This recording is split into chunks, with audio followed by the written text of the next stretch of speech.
গত এক দশকের মধ্যে এই প্রথম একই সঙ্গে পৃথিবীর দুটি দেশে আনুষ্ঠানিকভাবে দুর্ভিক্ষ ঘোষণা করা হয়েছে। ফিলিস্তিনের গাজা আর আফ্রিকার সুদান এখন নরকের সমার্থক, যেখানে খাবার মানে বিলাসিতা আর মৃত্যু মানে প্রতিদিনের routine. Global report on food crisis 2026-এর তথ্য অনুযায়ী পৃথিবীর ২৬ কোটি মানুষ এখন তীব্র অনাহারে। আমরা কি একবিংশ শতাব্দীতে দাঁড়িয়েও এক মহা দুর্ভিক্ষের দিকে এগিয়ে যাচ্ছি? সম্প্রতি প্রকাশিত global report on food crisis 2026 বিশ্ববাসীর সামনে এক ভয়াবহ আয়না ধরেছে। দীর্ঘ ১০ বছরের ইতিহাসে এই প্রথম একই বছর বিশ্বের দুটি প্রান্ত গাজা উপত্যকা এবং সুদানে দুর্ভিক্ষের অস্তিত্ব নিশ্চিত করা হয়েছে। জাতিসংঘ সহ 18টি উন্নয়ন ও মানবিক সংস্থার জোট এই প্রতিবেদন প্রকাশ করেছে। প্রতিবেদনে স্পষ্টভাবে বলা হয়েছে, গত এক দশকে আমাদের চেনা পৃথিবীর খাদ্য নিরাপত্তা পরিস্থিতির এমন চরম অবনতি আগে কখনো দেখা যায়নি। বিশেষ করে 2025 সালটি ছিল ক্ষুধার ইতিহাসে একটি কালো অধ্যায়। আমরা প্রায়ই দুর্ভিক্ষ শব্দটা শুনি, কিন্তু আন্তর্জাতিক মানে এর সংজ্ঞা অত্যন্ত ভয়াবহ। ক্ষুধার স্তর পরিমাপের আন্তর্জাতিক ব্যবস্থা আইপিসি কোনো এলাকায় তখনই দুর্ভিক্ষ ঘোষণা করে যখন 3টি শর্ত পূরণ হয়। প্রথমত, এলাকার অন্তত 20% পরিবার চরম খাদ্য সংকটে থাকবে। দ্বিতীয়ত, অন্তত 30% শিশু বা মানুষ তীব্র অপুষ্টিতে ভুগবে। আর সবচেয়ে ভয়ঙ্কর শর্তটি হল, অনাহারে প্রতিদিন প্রতি 10,000 মানুষের মধ্যে অন্তত 2 জনের মৃত্যু হবে। গাজা ও সুদানের কিছু অংশে এই 3টি শর্তই এখন নির্মম সত্য।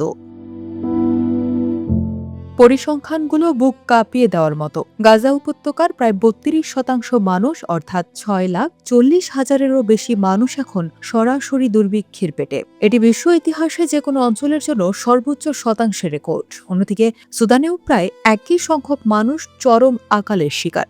শুধু তাই নয়, দক্ষিণ সুদান, হাইতি, ইয়েমেন এবং মালিতেও কিছু নির্দিষ্ট জনগোষ্ঠী এখন বিপর্যয়কর বা ফেজ 5 পরিস্থিতিতে বেঁচে আছে। 2026 সালেও এই এলাকাগুলোতে মৃত্যুর মিছিল আরও দীর্ঘ হওয়ার আশঙ্কা করা হচ্ছে।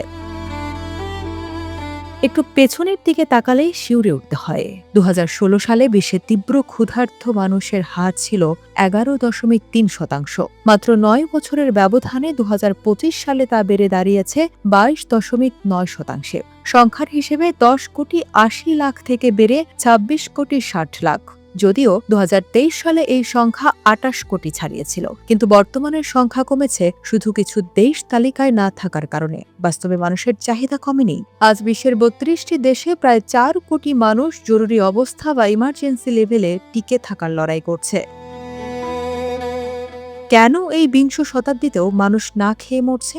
এই প্রতিবেদনের বিশ্লেষণে 3টি প্রধান কারণ বেরিয়ে এসেছে। প্রথমত, যুদ্ধ ও সহিংসতা, যা 19টি দেশের প্রায় 15 কোটি মানুষকে ক্ষুধার্ত রেখেছে। দ্বিতীয়ত, জলবায়ু পরিবর্তনের ফলে সৃষ্ট চরম আবহাওয়া এবং তৃতীয়ত, অর্থনৈতিক ধস।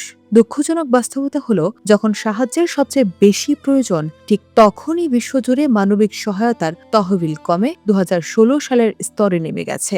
অর্থাৎ ক্ষুধার্ত মানুষের সংখ্যা বাড়লেও তাদের জন্য বরাদ্দ অর্থ কমেছে।